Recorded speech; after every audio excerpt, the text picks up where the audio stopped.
क्या? जी, मैं in short बताना चाहूँगा आपको।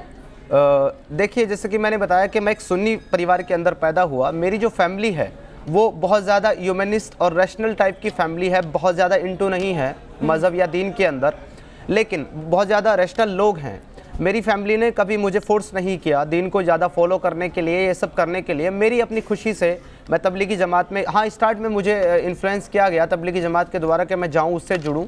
और जब मैं जुड़ा तो मैंने अपनी खुशी से मैं दीन के अंदर इंटू हुआ, और इतना ज़्यादा इंटू हुआ कि मैं अपने घर वालों को परेशान करता था कि आप टीवी नहीं देख सकते, आप बिना दुपट्टा आप घर में भी नहीं रह सकते, आप दरवाजे पे नहीं जा सकते। घर की जो वूमन थी मैं उनको परेशान करता था, घर की चीज़ें तोड़ देना, टीवी तोड़ देना, कोई मोबाइल में मूवी देख रहा है, गाना सुन रहा है, उसको तोड़ देना। इतना ज़्यादा एक नेक्स्ट लेवल का मैं मोमिन था कि मेरे सामने कोई मूवी नहीं देख सकता, टीवी नहीं चला सकता, रेडियो नहीं सुन सकता, गाने नहीं सुन सकता। इसके अलावा जो दो लोग मेरे कांटेक्ट में थे, हालांकि मुझे इसका आज तक अफसोस होता है कि दो नॉन मुस्लिम लोग मेरे कांटेक्ट में थे, मेरे फ्रेंड्स थे, उनको मैंने दीन की दावत दी और उनको मैंने नॉन मुस्लिम यानी कि सनातन से इस्लाम में कन्वर्ट भी किया था।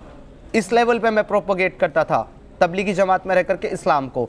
लेकिन जब मैं 7th क्लास में था और मैं तबलीगी जमात से जुड़ा तो वहाँ से सब कुछ ठीक चल रहा था 2014 तक, जबकि मुझे तकरीबन 14 साल तबलीगी जमात में जुड़े हुए हो चुके थे। तो वहाँ तक सब ठीक चल रहा था। उसके बाद एतराज़ात आने शुरू हो गए मेरे सामने। जब मैंने आगे एक्स्ट्रा पढ़ना शुरू किया और किताबों को मैंने पढ़ा तो ये सारे एतराज़, ये सारी चीज़ें हमारे सामने आनी शुरू हो गई। क्योंकि तबलीगी जमात में कोई भी आज तक मुझे ऐसा आदमी नहीं मिला जो लोगों को ये बताता हो कि ये जो सेक्स स्लेव हैं ये एक्चुअली घर का काम करने के लिए नहीं है, बल्कि ये इस काम के लिए है कि उनको सेक्सुअली अब्यूज़ किया जाएगा, हैरेस किया जाएगा, उनको इस तरीके से इस्तेमाल किया जाएगा।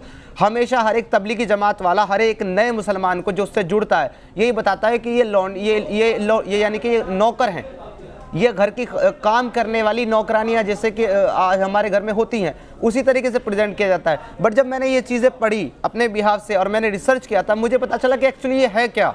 और मुझे बड़ा अफसोस हुआ कि एक ऐसा दीन, एक ऐसा मज़हब जो अपने आप को अमन की बात करता है, जो कहता है कि वो वूमन को इक्वली राइट्स देता है और वो उनकी इज्जत करता है, ये इस तरीके से इज्जत करता है उनकी कि उनको एक इस्तेमाल की चीज़ बनाकर। ये सारे सवाल लेकर के और भी बहुत सारे 100 बहुत सारे एतराज़ात थे जिनको लेकर के मैं इन उलमा और इन मुफ्ती